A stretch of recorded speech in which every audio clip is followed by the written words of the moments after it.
For most people, gradual change feels responsible. It sounds mature, reasonable, humane.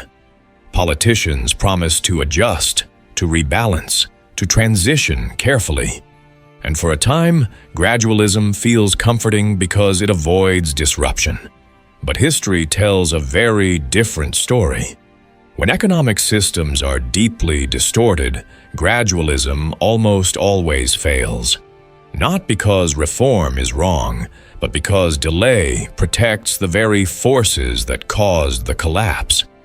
If you are over 55, you have seen this movie before. Governments spend beyond their means, debt grows, inflation erodes purchasing power, productivity stagnates, and instead of confronting the structure of the problem, leaders choose gradualism. They raise taxes slightly, cut spending symbolically, reform regulations on paper while preserving them in practice. The system appears to change, but nothing fundamental does. Gradualism fails because economic crises are not cosmetic. They are structural. They are the result of incentives that no longer work, prices that no longer signal reality, and institutions that reward behavior that damages long-term stability. Incremental reform cannot fix structural failure. It only delays recognition of it. The first reason gradualism fails is political capture. Distorted systems create beneficiaries. Subsidies, regulations, tax loopholes, protected markets, and public employment form networks of dependence. These groups are organized, vocal, and powerful. Gradual reform gives them time to lobby, obstruct, reframe, and reverse change. Every small reform is absorbed, diluted, or undone. In contrast, decisive reform overwhelms resistance before it can reorganize. Gradualism invites sabotage. Shock forces adjustment. The second reason gradualism fails is credibility. Markets do not respond to intentions. They respond to constraints. When reform is slow, investors assume it can be reversed. Capital waits or leaves. Consumption stalls. Inflation expectations remain anchored in distrust. Without credibility, reform produces pain without benefit. This is why half measures are the most dangerous path. They impose costs while preserving uncertainty. The public feels sacrifice, but sees no improvement. Confidence collapses. History offers countless examples. In the 1970s, many Western governments tried to manage inflation gradually. Wage and price controls, temporary austerity, political compromises. Inflation persisted until monetary shock was applied. Paul Volcker's policies were brutal, unpopular, and politically costly. But they worked. Gradualism failed because it tried to negotiate with inflation. Shock therapy confronted it. In Latin America, gradual reforms repeatedly collapsed under pressure from interest groups. Argentina tried gradual fiscal consolidation for decades. Each attempt failed. Subsidies returned. Deficits expanded. Inflation accelerated. Only when collapse became unavoidable did radical change even become discussable. Eastern Europe offers another lesson. Countries that applied gradual reform after socialism experienced prolonged stagnation. Those that applied rapid liberalization and institutional overhaul suffered intense short-term pain, but recovered faster and more sustainably. Delay preserved inefficiency. Speed destroyed it. Gradualism also fails because it misunderstands human behavior. People adapt to slow decline. They normalize loss.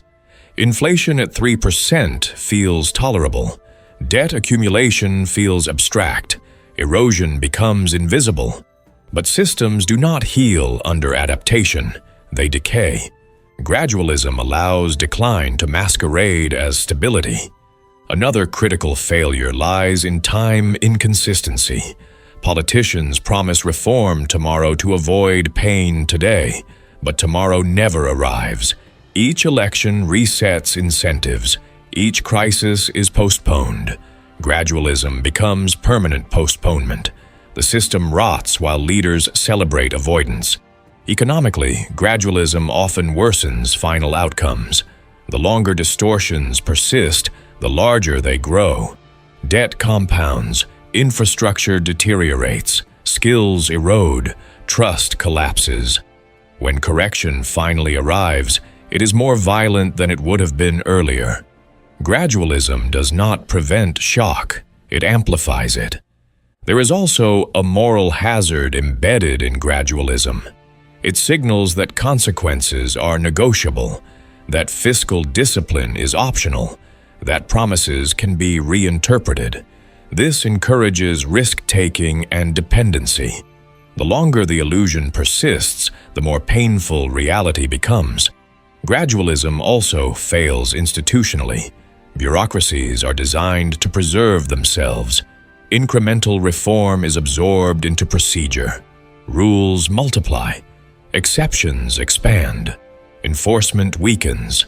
Without decisive institutional overhaul, reform becomes paperwork, not transformation.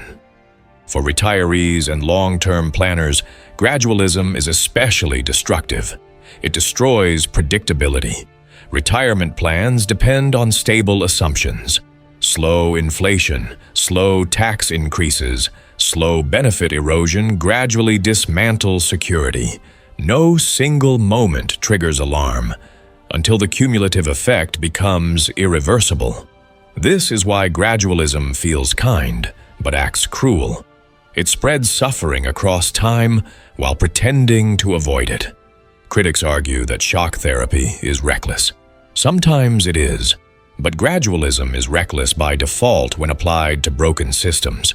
It assumes time is neutral. It is not. Time magnifies distortion. Successful reform requires three things: speed, clarity, and credibility. Speed prevents capture. Clarity builds understanding. Credibility anchors expectations. Gradualism delivers none of these reliably. This does not mean every reform must be radical. It means structural problems require structural solutions. You cannot fix monetary excess gradually. You cannot fix fiscal collapse politely. You cannot restore incentives slowly once they are broken. The real reason gradualism persists is political survival. Leaders fear backlash. They fear headlines. They fear elections. Gradualism protects politicians, not societies. History is unforgiving on this point. Societies that delay correction suffer longer and recover weaker. Societies that confront reality early endure pain, but preserve the future. For Americans watching these patterns globally, the lesson is sobering. Avoiding hard choices does not make them disappear. It compounds them. The comfort of gradualism is temporary. The cost is permanent. Gradualism almost always fails because it mistakes time for healing. In economics, time without reform is decay. The question is not whether adjustment will happen. It is whether it happens by decision or by collapse. And history shows that collapse is simply reform without planning, sudden, chaotic, and unforgiving. That is why gradualism fails. Not because people want radicalism, but because reality does not negotiate.